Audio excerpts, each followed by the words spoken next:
Votre nouvel appartement. Sans surprise. Ça va, le papier peint, il a bien été fait déjà. Ils ont bien travaillé. Mohamed et son épouse découvrent avec leurs enfants leur nouveau logement. Ça devient 5. Avec le carrelage, ouais. Il est pas mal ça. Les travaux sont toujours en cours, mais ils tentent déjà de trouver leur repère. La future cuisine. Dimanche, après 40 années passées dans le même immeuble, ils se sont retrouvés à la rue. Mais les démarches auprès de leur bailleur social ont été efficaces. On était surpris par l'action. L'action, c'était formidable. Le lendemain, ils nous appellent, venez visiter les logements. Et ça a été dans le temps d'un 48 heures. Voilà. Quand il apprend la nouvelle, Hicham, le fils aîné, quitte immédiatement l'Arabie Saoudite où il travaille pour venir soutenir ses parents. Sa sœur, Dounia, a fait la même chose. Voilà, donc, ma sœur qui arrive de Liège, c'est qui m'a informé.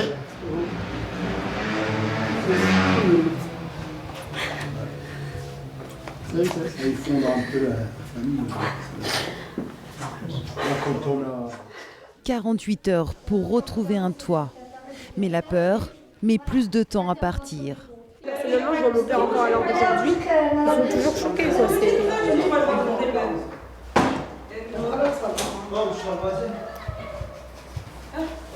C'est choquant. Il est 11h, ce dimanche 28 avril.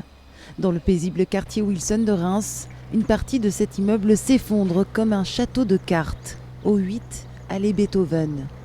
Bilan, 3 morts et 14 blessés. Une explosion probablement due au gaz, mais on n'en sait pas plus. Ici, le temps semble s'être figé. Mohamed habitait tout juste de l'autre côté de ce mur. Je m'assois ici, il était devant.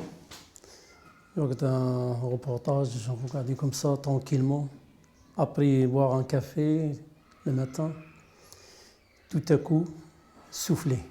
C'est souffler, ça fait une flagration vraiment forte. On dirait que quand j'entends ce bruit-là, je pose la question, est-ce que je suis encore parmi les vivants ? Dans l'appartement d'à côté, sa voisine, paniquée, ne sait plus quoi faire pour sauver la vie de ses enfants. Elle pense alors les jeter par le balcon. Et voilà, j'arrive ici, je passe à côté. Il y a la dame qui commence à crier, pleurer, tout ça. Alors j'ai dit, essaye de passer les enfants d'abord. Alors je prends les enfants, elle me passe et je les passe dans le balcon. Voilà. Et la dame aussi, je l'ai passé quand même. La dame, il a monté sur le balcon comme ça. Et après, moi, j'ai tenu comme ça. Et on fait tout le nécessaire pour qu'il ne tombe pas.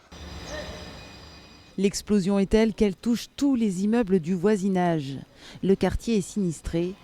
108 familles devront être relogées, soit pour des raisons de sécurité, soit tout simplement par peur. Maria en fait partie. Elle attend toujours une solution. Elle habite cet immeuble de l'allée Beethoven depuis presque 30 ans. Pour le moment, elle a pu réintégrer son appartement avec son chien et Pichoun, son chat, traumatisé lui aussi. Viens voir maman. Pichoun. Viens. Oh, il est pas bien. Il n'a plus de voix depuis dimanche.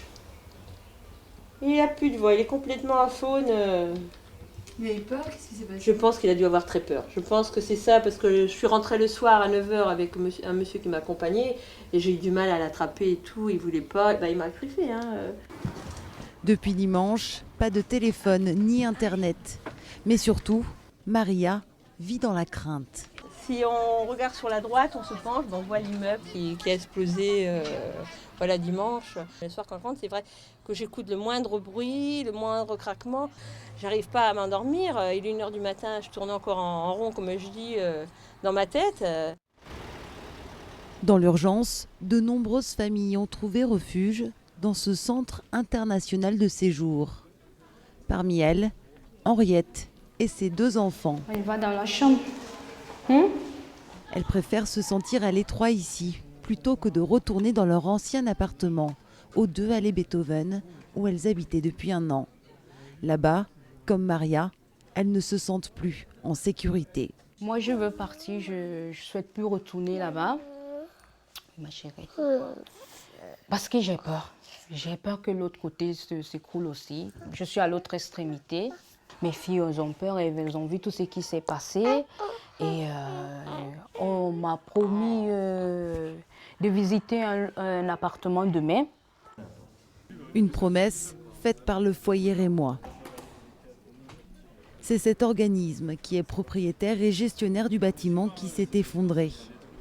Depuis le drame, le foyer rémois est en alerte pour reloger les habitants des 3 immeubles concernés au cœur du quartier Wilson. Toutes les familles ont été reçues. À chaque fois, une évaluation des besoins et des souhaits a été réalisée.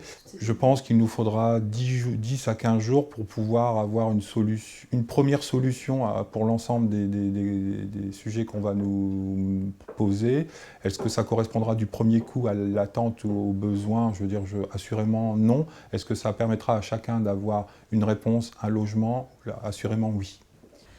Une situation de crise qui en réalité a démarré il y a un mois.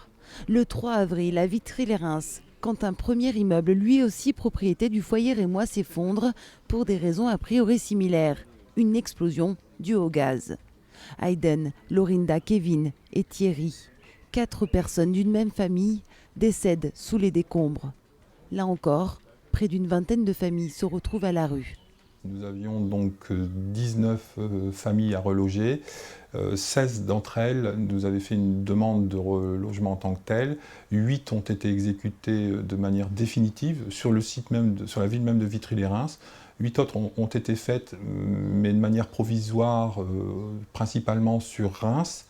Et 3 autres familles avaient choisi des solutions, j'allais dire, de familiales ou parmi des proches. Voilà. Parmi ces familles hébergées chez des proches, Jean-Jacques, Karine et leur fille de 5 ans.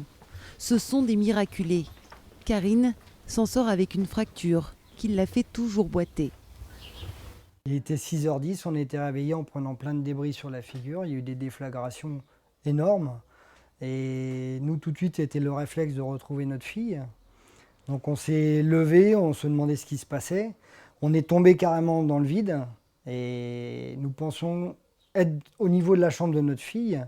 Et on a vu des débris partout, on commençait vraiment à s'inquiéter, on criait Juliette, Juliette partout.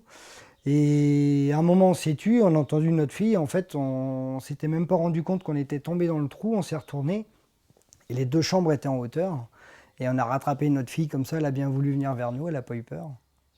Aujourd'hui, cette famille souhaite être relogée le plus rapidement possible, mais sous certaines conditions. Nous, c'est simple, dès le départ, on a dit qu'on ne voulait plus être en location de type appartement. On voulait absolument une maison individuelle. Avec ce qui s'est passé, on a tout perdu.